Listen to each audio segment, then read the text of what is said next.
Welcome to This Week, 60 minutes of analytical review of the big stories, topical issues, and all the controversies around the world. I'm Somna Sambu. Our top stories. Another mass abduction of school children in Nigeria, this time in the northwestern state of Zamfara, where a secondary school in the town of Jangebe was targeted by gunmen kidnapping more than 300 girls. Nigerian Senate confirms Abdulrasheed Bawa as the new head of the country's anti-graft body, rebooting the government's bid to rein in corruption. Plus, Nigerian government says it is ready to deploy 5G network across the country. And Niger post-election violence kills 2, hundreds arrested. We have analysis.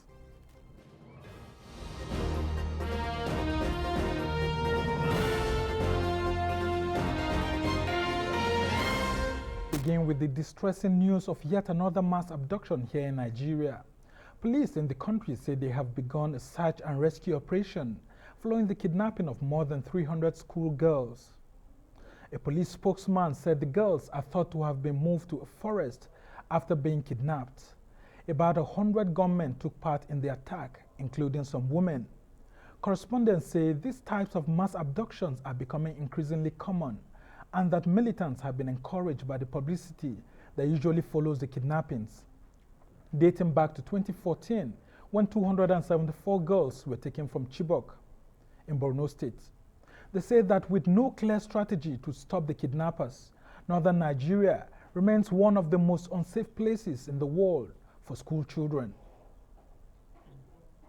Well, in a moment, we'll be joined by Kabiru Adamu, a security and defense analyst. But first, I'm being joined by Tunde Ipinmisho, a security consultant and former Director General of the National Drug Law Enforcement Agency, NDLEA, and also via Cisco WebEx by Professor Chidi Odinkalu, former Chairman of the Governing Council of the National Human Rights Commission.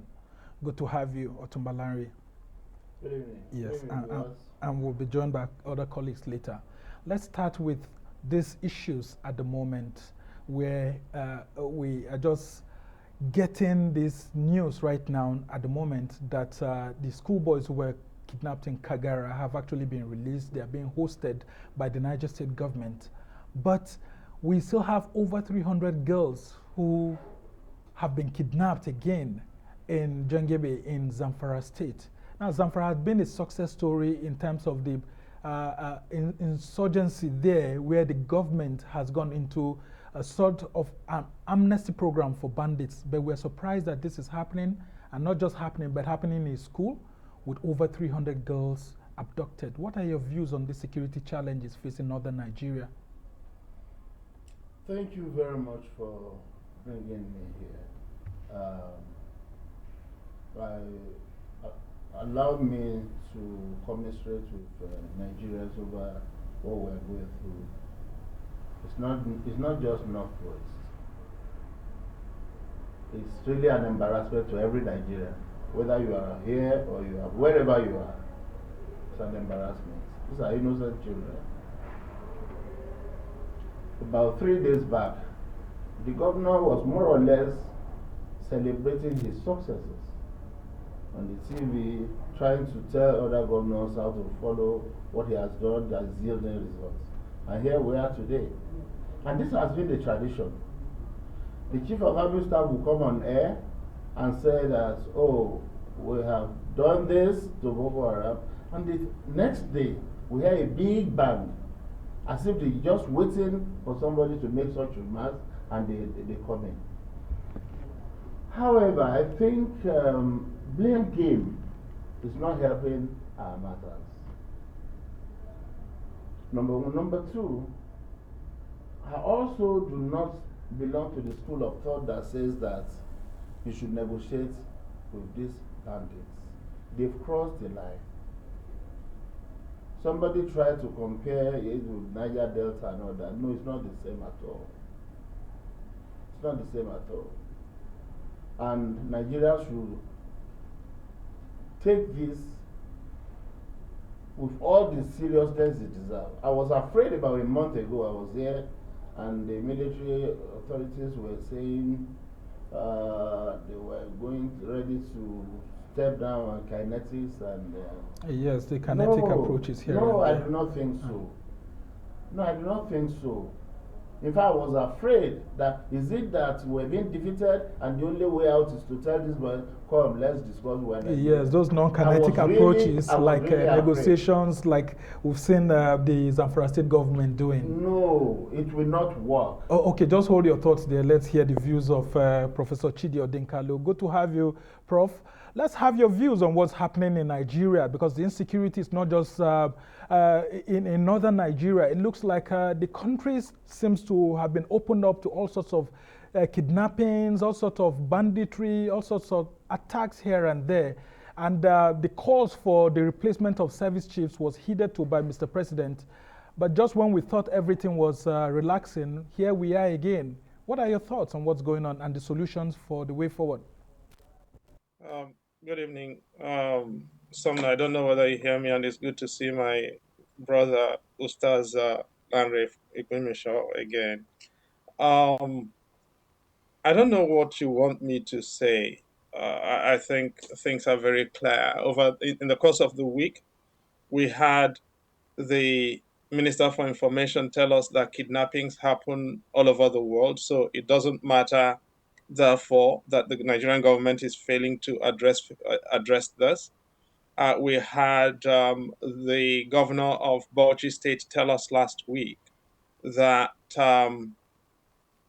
AK-47s are par for the course for armed herders. We heard this week, just a few days ago, Sheikh Gumi tell us that become the official spokesman really for the armed bandits and terrorists who go around these schools doing these things. He says they don't kill, they only do reprisals. The government has said nothing, but meanwhile, just last month, everybody was beating up on Bishop Kuka for his homily, which was actually quite positive. As far as I'm concerned, the government is running terror campaigns in Nigeria under the active support of the highest leadership of the country. And just yesterday, the presidency issued a release claiming that they were precluded from doing anything against these people because of the rules of engagement.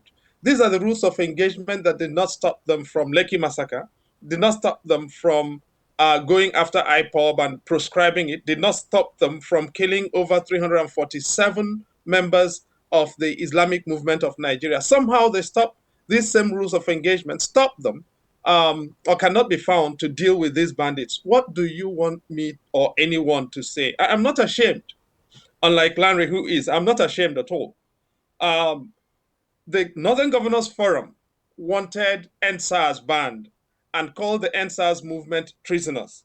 But they have said nothing about safety in Nigerian schools, and they've said nothing about the situation in northern Nigeria. What do you want anybody to say? All right, let's take a listen to some of the issues that have been going on. One of those critical issues is the National Human Rights Commission, which you were once chairman of the governing board, saying that the right to the education of these young children is being breached at the moment. Okay, let me just ask Otumba here. The rights of these children to have access to education is being breached, because here we are having young boys and girls who want to go to school, but here we are also having these bandits, you know, trying to stop these young boys and girls from accessing education. What impact do you think this will have on the country and its future leaders in years to come? The NHRSC has also warned that Zamfara state government and other state governors should not embark on any negotiations with these criminals, because they think that they are jeopardizing the rights of these young people to have access to education.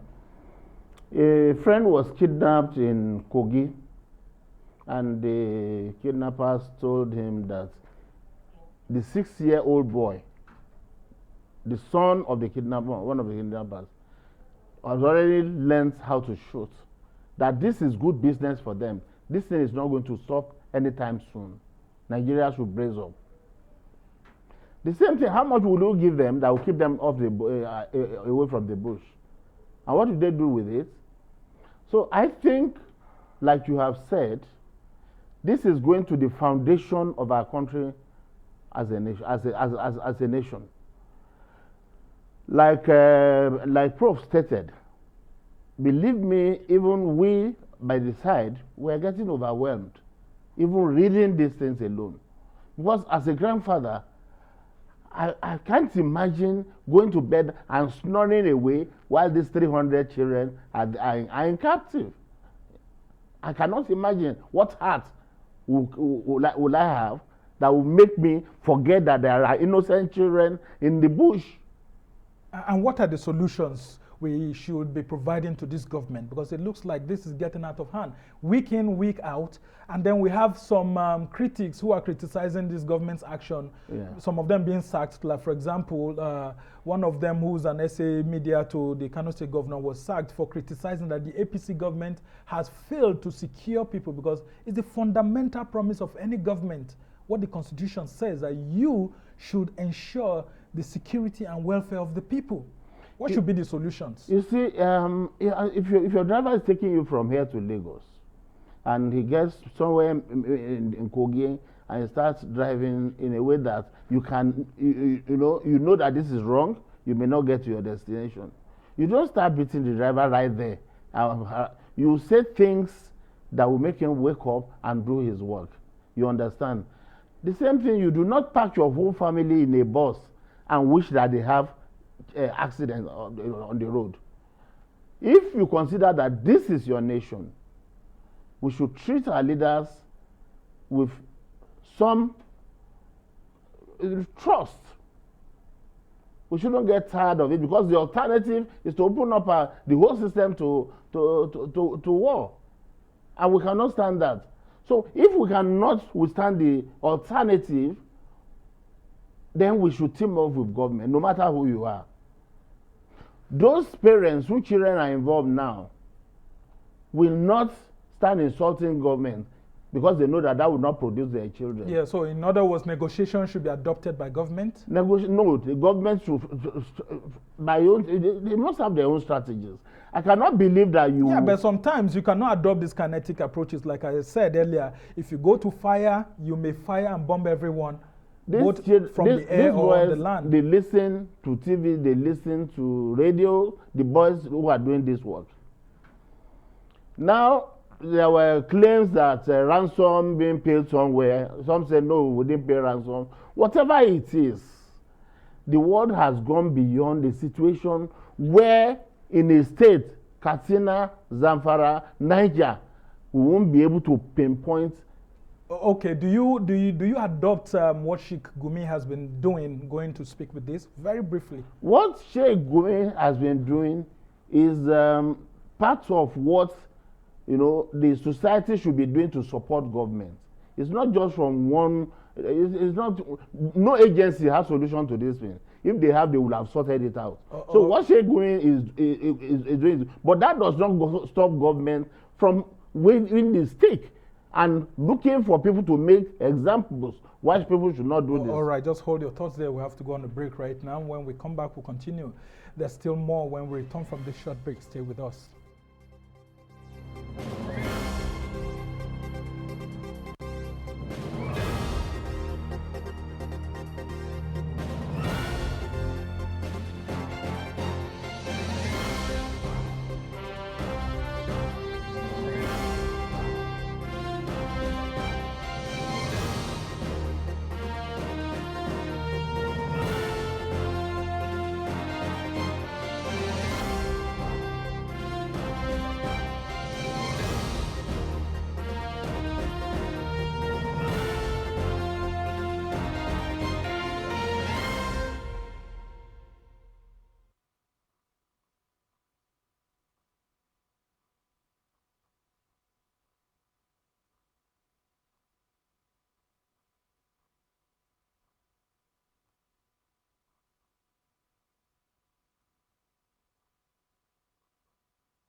Welcome back to This Week. I'm Somna Sambu.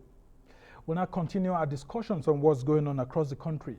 Prof, it's good to have you back. Now, I want to have your views on the alarm raised by the former Chief of Defense Staff, General Abayomi Olonishakin, that until our forests are well secured in the hands of the Nigerian Armed Forces, we'll continue to have these non-state actors kidnapping people and taking them to such vast areas that it will be difficult for us to be able to, know where exactly these kidnapped people are, and then it will also be difficult for the armed forces to rescue them. What do you think we should be doing with our forests, and how can we increase security generally around ungoverned areas within the Nigerian Federation? You mean Ambassador Lonishakin, by the way? Ambassador designate right now. Good. First of all, look, can I just take a moment to go back to what Larry said, which is we've got to support government. I really think we're beyond that nonsense, with all due respect to my brother, of course. The issue is not whether or not we support government. And this is part of the subliminal messaging that suggests that citizens are somehow treasonous when they ask government to get up to speed on what is happening. The question is, what do you support when government does not give you options? Look at where we are. School kids buried, kidnapped since yesterday. Nothing has been heard from the federal government. What do you support? This is not whether or not to support government. Bishop Kuka provides a homily. Everybody descends on him and people are advocating for him to be killed. Yes? Sheikh Gumi says that bandits are not doing anything wrong. And nobody from government says anything. That is the problem. So I really think, with all due respect, that Lanre misses the point. And he is dog whistling the government to go after citizens who are asking government to be responsible. You cannot absolutely have the information minister justifying kidnapping by telling us kidnapping happens in other parts of the world. There is no place, no civilized country in which school kidnapping happens with the frequency, on the scale, and in the manner it happens in Nigeria. Taking away 317 kids is a massive logistical operation. To say that you can pack away 317 kids, nobody knows, security agencies don't know, and nobody can track them, and all you're saying is support government is irresponsible, with all due respect. So now, to come back to your question, you're asking, this is a former chief of defense staff saying we train our soldiers so they can go and occupy the forests. Which country trains their soldiers and sends them to forests? Nigeria does not have a problem of deploying soldiers. We have a problem of irresponsible political leadership. Niger State is 76,300 and thereabouts square kilometers, all right? Of that, less than 1/3 of the state is governed. How many? So we cannot keep down 70,800 square kilometers of Borno State. You want to go and get more soldiers to fill the forests of Niger State. Where are you going to begin? That is just not making any sense. And I am sorry to say that to Ambassador Designate Olonishaki, but I'm sorry, maybe we should actually send him off to one country quickly enough so we can figure out what our problem is. It's good to hear that submission. Let's talk about what your former organization, the National Human Rights Commission, has said, which is for the fact that it opposes the negotiations being embarked upon by the Zamfara state government, to grant amnesty to bandits and all of that, because that amnesty has failed, as we can see clearly with the abduction of over 317 students in one of these schools. And the NHRC is also saying that the rights of these children to access education is being tampered with. What do you have to say about the future of these Nigerian children who that we have right now being jeopardized by these bandits who don't have regard for any norms at all, irrespective of the ages of these children? They're just accessing them, taking them into forests and all of that. What's your view? First of all, these are not bandits, these are terrorists. When Boko Haram kidnapped school children, in the Northeast. We call them terrorists. These are terrorists, period. Okay? Now, secondly, I no longer am at the National Human Rights Commission. They did not consult me. I'm not their spokesperson. I don't know, I'm sure they can defend their position. But let me tell you what I think in a fairly straightforward manner. Okay? In Niger State, boarding schools have been closed. In Kano State, the state government has closed a huge number of boarding schools. In Zamfara State, kids are followed from school. All over northern Nigeria, kids are being taken away from school. In 2017, I went to visit Federal Government College Mongono. It had been closed since 2013. The kids had been transferred from Mongono, which is in the north of Borno State, to Federal Government College Meduguri. But Federal Government Girls College Mongono is a girls' college. Yeah, at the time the school was closed in 2013, it had about over 2,150 students. By the time I visited to see what was left of those students in 2017, 4 years later, in FGGC Meduguri's territory, over 2,000 girls who were in school as FGGC Mongono had been reduced to under 70. Right? The damage that northern Nigeria is being taken into the dark ages. Education is being wiped out, and our politicians are on holiday. And we have senior citizens like a former chairperson of a security agency in Nigeria telling us to support government. Can Larry please tell us let's use facts, because this is not theory. Education is being destroyed in the country, and a senior citizen is telling us support government. What does support government mean? Can Larry please spell it out? And I want you to talk about that in the context of some of these armed bandits or terrorists, as he has called them, taking drugs and all of that. You had worked at the NDLEA. How much drugs are fueling this, banditry, terrorism across Nigeria? Because one of the new chief of NDLEA actually says that the drug business has gone up, and some of these guys are taking advantage of that to get a lot of people recruited to go into this business of kidnapping, especially school children. Thank you very much. Professor Odinkalu is a friend and somebody who is familiar with the terrain. However, I have asked him, a driver takes you in the middle of the bush. You have no option but to encourage the driver in whatever way that will save your life, save the driver's life, save everybody. That is how serious governance is, not the school aluta thing you are doing. Governance is beyond that. I have lost my grandson, my son-in-law, who was a captain in the army, in the process of this trying to protect the North. So how do I tell my daughter that government is doing nothing? What did your husband die for? And several fathers, uncles, people that we have lost. SSS, police, immigration, civil defense, we've lost so much. Government is doing a lot. And I do not buy the idea that we come to the television and say that we cannot defend ourselves in Nigeria, everybody can come in and serve it. We should treat Nigeria with greater honor, greater respect.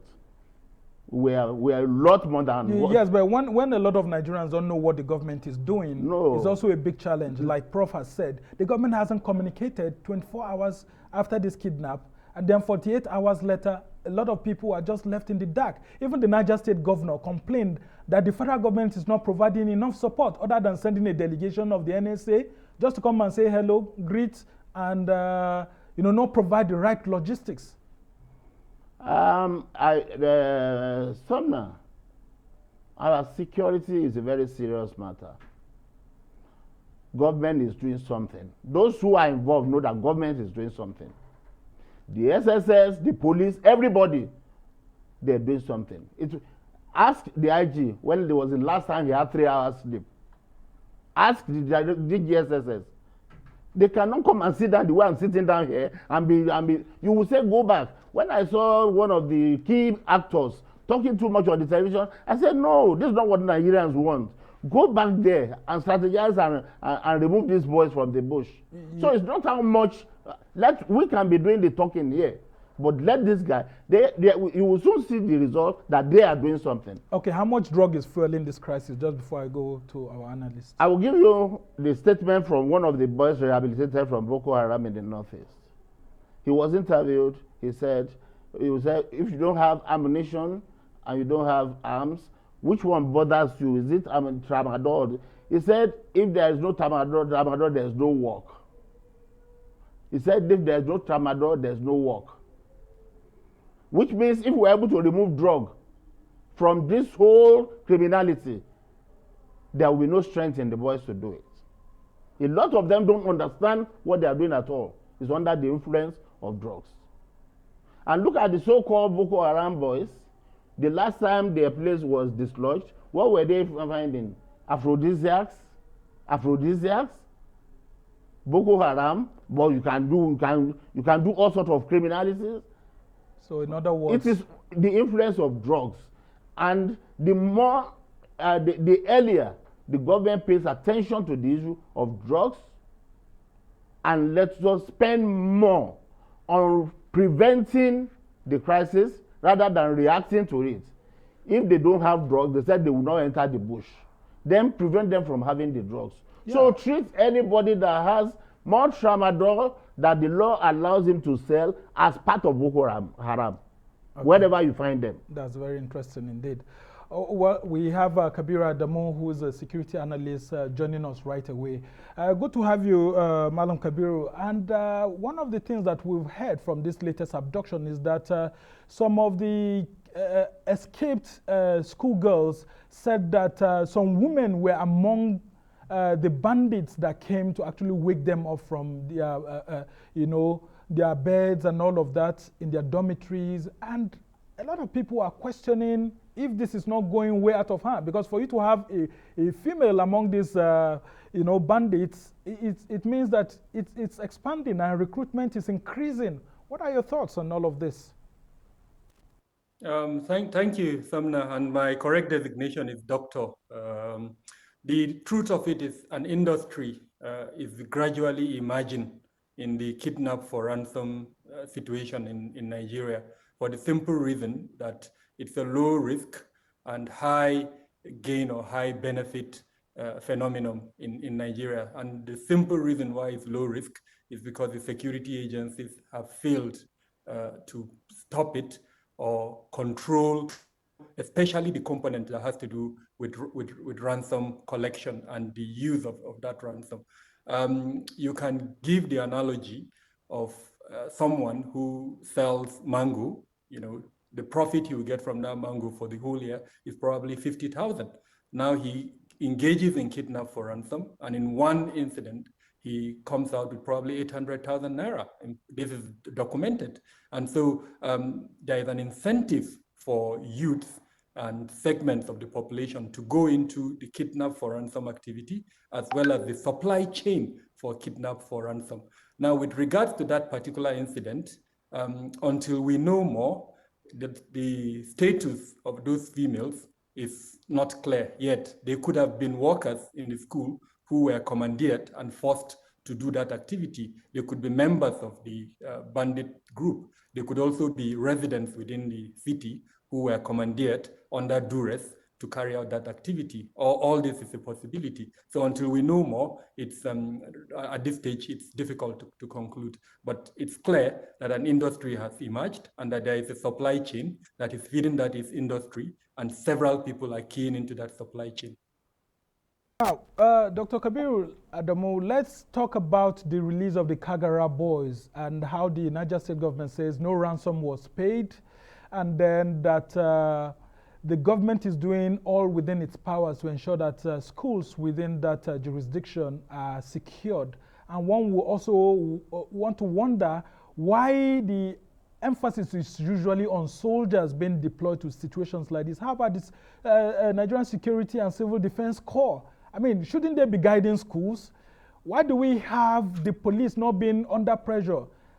Aren't we having our soldiers or the entire military overstretched? What are your thoughts on all of this? So we have 27 ministries, departments, and agencies that are involved in security in the country. And unfortunately, perhaps because of our history, the dominance of the military in our political space over the last few years, most of us see the military as the all getter. They are the solver of every security problem we have. But I would tell you with all sense of responsibility that the worst thing you can do is to handle internal security matters to the military. And that is why we're where we are. Until we come out of this false belief that the military is the elixir to solve our problems, then we'll continue to remain in the problem. They do not understand the rudiments of handling civil matters as far as security is involved, national security in this matter. They use brute force, and that brute force in itself is a push factor or sometimes a pull factor in security challenges. And so when I hear government officials from the highest level to the lowest level laying that kind of emphasis on the military, it worries me. We know this things, and we talk about it, we mention it, that we need to pull the military back.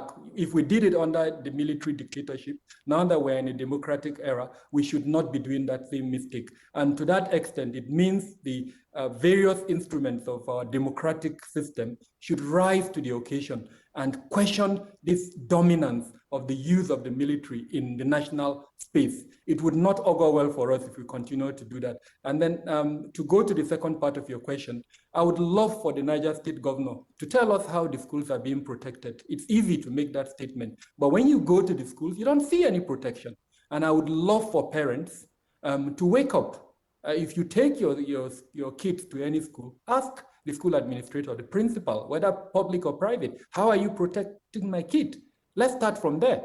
And then they would also put pressure on the Ministry of Education. The Ministry of Education, whether at the state level or at the federal level, would put that pressure either on the governor or whoever it is, local government chairman, then it goes up like that. But I can tell you as a security professional, we're not doing nada in terms of protecting our schools. If you pick the Safe School Initiative and the Safe School Declaration, which are the templates that we are currently using for protection of our schools, we've not done one out of the several elements within those declarations. In fact, I haven't been to any school in Nigeria that has met the specifications under both the Safe School Initiative and Safe School Declaration, whether public or private. I urge you, take yourself out of Nigeria, go to a country like Turkey that we can relate to because of their statistics, and see how the kind of security protection they have in their schools, and then compare it with what we have. Go to the best school in Nigeria, and believe me, they will not meet probably one of the lowest ranked schools in Turkey in terms of security protection. So I really wonder when the governor says, he's done or he's doing everything to protect school, what he means by that. And I would urge you, especially the media with the role you play in a democratic system, to ask him that question. Let him be specific and tell us how he's protecting the schools. So much. Now let's go to you, Prof. Odinkalu. When you have state governors engaging in negotiations with bandits like the Zamfara state governor had done, would this be regarded as a failure of the center to provide leadership? Because like Chinua Achebe has said, that when the center can no longer hold, things fall apart. Is it the failure of the federal government to provide security that's led to governors like that of Matawale in Zamfara engaging in these negotiations and even prescribing it as a formula for other states to follow to reduce this? And if that's the case, what should be the solution for the entire security architecture of the country to actually take in this instance? Should we adopt this negotiation as a policy by the federal government? No, thanks a lot, Samna.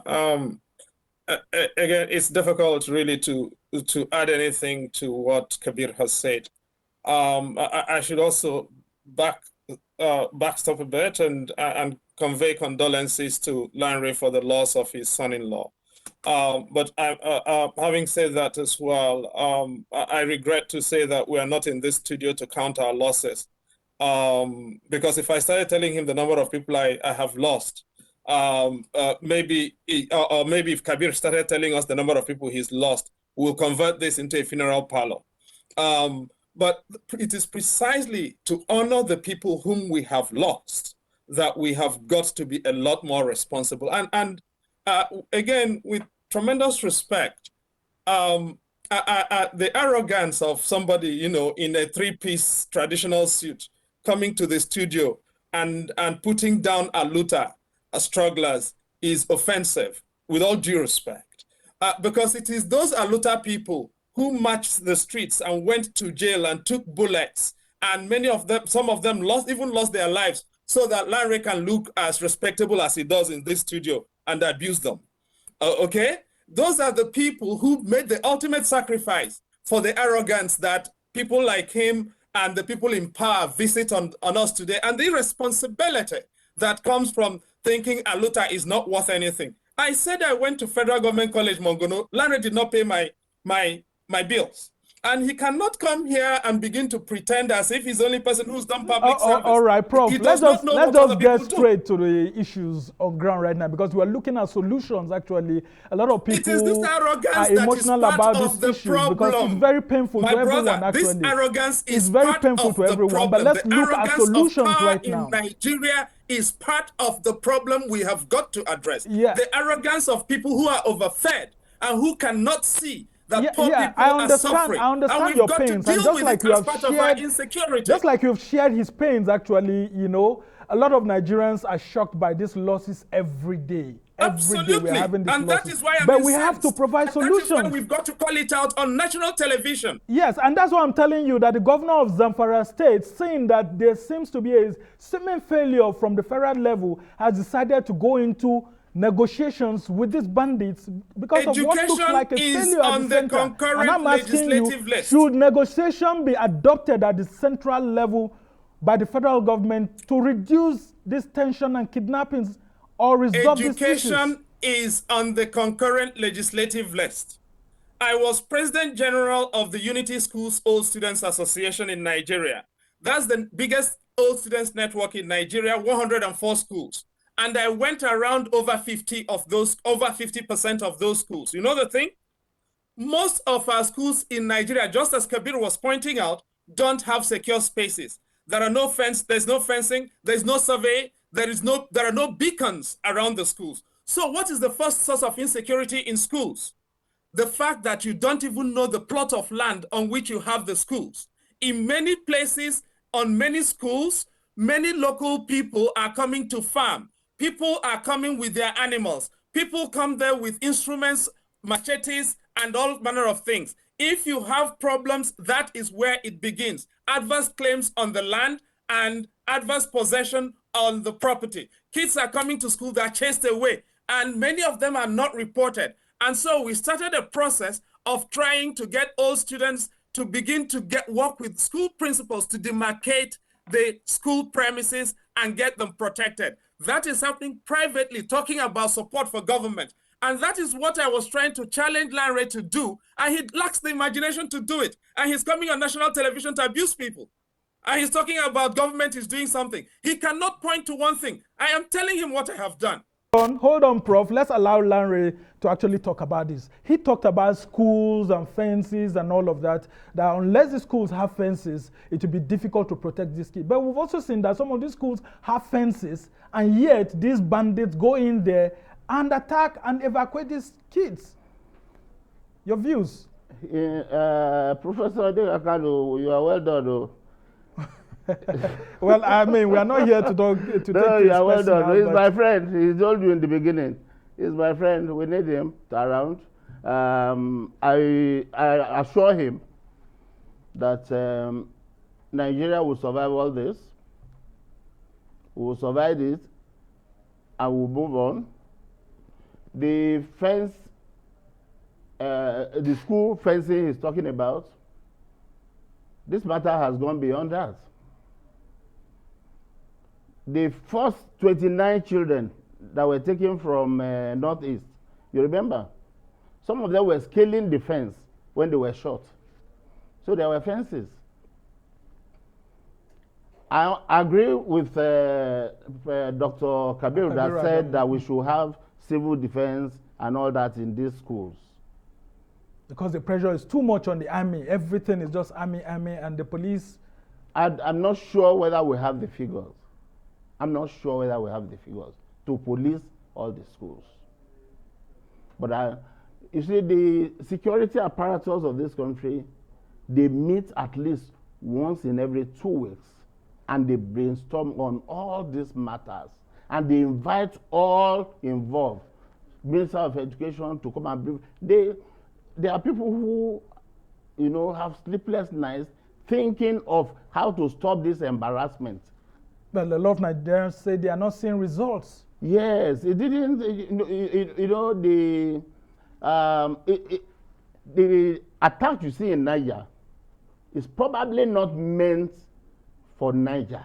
It is an attempt to come to FCT here.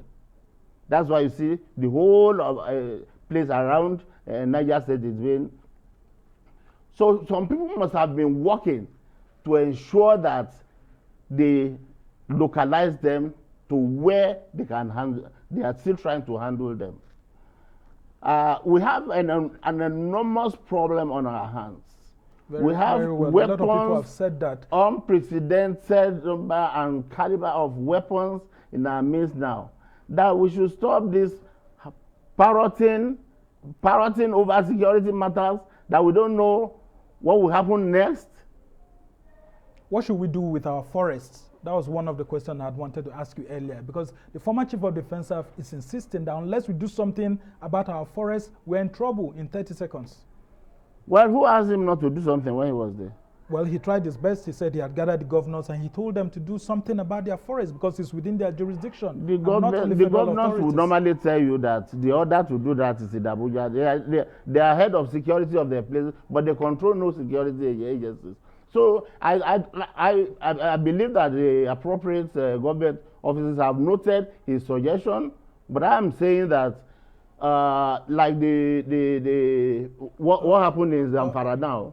All right, I'm afraid we'll just have to go on a very short break right now. When we come back, we'll continue. It's time for a short break. Stay with the Rise News. When we come back, we'll continue the conversation.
Welcome back to This Week, where we bring to you the best of analysis and conversations. I'm Somna Sambu. Now, Abdulrasheed Bawa has taken over as the new chairman of the Economic and Financial Crimes Commission after being confirmed by the Nigerian Senate as the new boss of the anti-graft agency.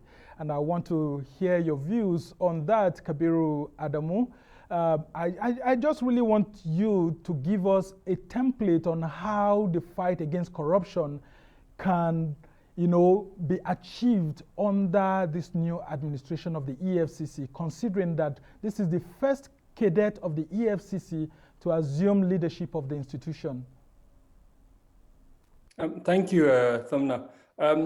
My honest opinion is that the previous attempts have been more reactive. So we're seeing a reactionary approach to fighting corruption. I would like to see a more proactive approach.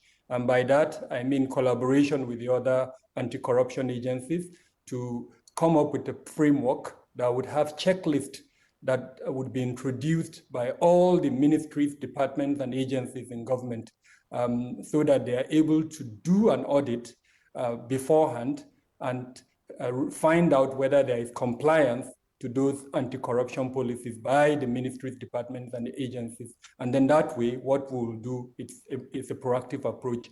If Abdulrasheed is able to do that, then I think I will be happy with him. If he continues along this line of reacting to corruption, and unfortunately, because it's a hydra-headed monster, would be unable to react to it, then unfortunately, I think at the end of his tenure, we would look back and say all he did was to continue with this current practice. Now, the danger of this current practice is what we are all afraid of, the use of the anti-corruption agency as a tool dog for politicians. Once we don't change the current methodologies of all the agencies actually, then that possibility would always remain. These checklists are available. All you need to do is visit any institution and you see there are about 17 to 19 checklists that you can introduce in any structure, any government structure or institution as a whole, and do that. And believe me, you would be able to at least reduce the tendency for officials at all levels of government to be corrupt.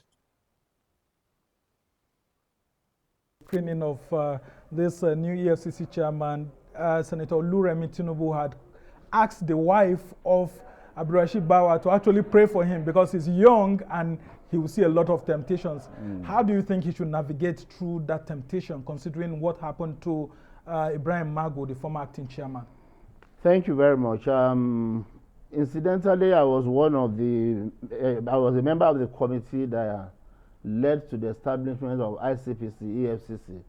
And the idea actually wasn't to have police permanently in EFCC. They were to assist in training officials of EFCC to take over. So I think this is restoring the original plan. And he's been there for a while. And if having handled so many of such very sensitive cases, he has not messed up his name, I think he knows that he has a lot more at stake now to stand up for Nigeria, because the time is now that you lift the lamp to see under the lamp whether what you are looking for all over the world is actually under the lamp. So continuously, EFCC is going to remain under scrutiny. And I believe that with all the trainings that are undergone and the challenge of being a young person that we're agitating that should take over, I think he should do the right thing, and we're waiting. However, I realized, like Dr. Kabiru said, that when ICPC started, there were almost in every organization, MDAs, there were anti-corruption committees and all that. All that fizzled out. We should learn to sustain things that enhance prevention of corruption. All right. And to you, Dr. Odinkalu, Nigeria says it's ready to start implementing 5G.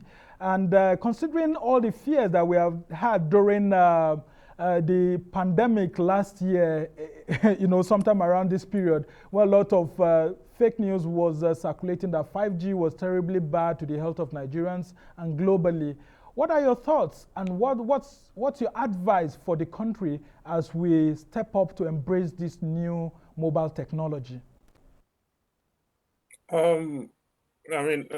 let me also say I wish the new chairperson of EFCC well.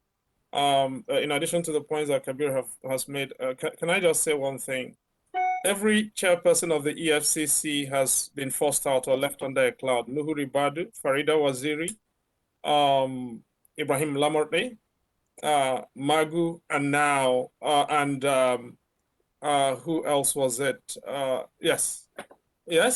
So Nuhu, Farida, Lamorte, Magu everyone has either been forced out or left under a cloud. I don't think the problem is capable people or honest enough people or intelligent enough people. We should ask what the problem is. It is probably the outside, the EFCC, not necessarily inside. So as much as it is important for the new chairperson to do his work, can the people outside, the political bosses, also allow him to succeed rationally? About the digital sphere in Nigeria and deployment of 5G technology. I think we all know that we still have a medley of 2G, 3G, and 4G in the country, depending on where you are. And part of the question I've got is, where are we going to be deploying 5G when we don't even have the infrastructure at the moment to uptake 4G, for instance, which is just a fraction of the capability of 5G technology. You can't stop the Pentecostal shamans from making their from delving into things that they don't know about. So we wish them luck there. One can only hope that the country, however, can at least deploy technology rationally, just as we are failing in deploying other things rationally. All right, interesting to have that conversation of shamans being introduced into this conversation. But now I want to come back to you, Dr. Kabiru Adamu, because we're coasting home right now on the issues of the outcome of the elections in Niger Republic, where we have Bazoum being elected as the prime minister, and then we have a lot of crackdown on journalists, opposition leaders here and there. What will you give as an advice to that country, considering that it's a very strategic country in the fight against insurgents across the Sahel? And if nothing is done properly to ensure that there's good governance there, there may be a likelihood of serious challenges, considering also that the former chief of army staff is supporting the opposition, and the opposition wasn't elected. Here we are, a lot of journalists being arrested, a lot of opposition politicians being arrested. So first off, I think it's important to lay the point that Niger has had a history of turbulent transitions and then, of course, interrupted governance. The involvement of the military in governance in Niger is almost at par with most countries in the continent. And so anytime you have a transition that appears to be controversial, like the one we have at the moment, even though this is the first civilian transition, civilian to civilian, it's cause for worry. And due to the strategic relevance of Niger in the fight against terrorism, it has one of the biggest borders in the sub-region. Then the fact that it has a nuclear, uranium, capability in Niger, as well as the presence of several Western countries, either with bases or other strategic formations in Niger, makes it absolutely necessary that we monitor this transition. And to that extent, I'm calling on ECOWAS to pay closer attention to developments in Niger. It seems to me that African governments have a template they follow when there is this type of reaction after elections. They crack down on journalists, crack down on the opposition. All right. And then thank you so much, Dr. Kabiru Adamu, Defense and Security Analyst. It's been really nice having you here.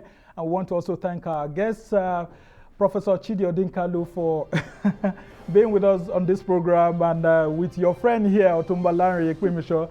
I'm very sure the next time both of you meet, you'll be giving each other a hug, because all was done for the benefit of Nigeria. Otumba Ipinmisho is the former Director General of the Nigerian National Drug Law Enforcement Agency, NDLEA, and he's also a security consultant. It's been nice having you here. And thank you for your positive contributions to the growth of Nigeria. Well, that's it for this edition of This Week from me and the entire team here in Abuja, London, and Washington. Goodbye, and thank you for watching.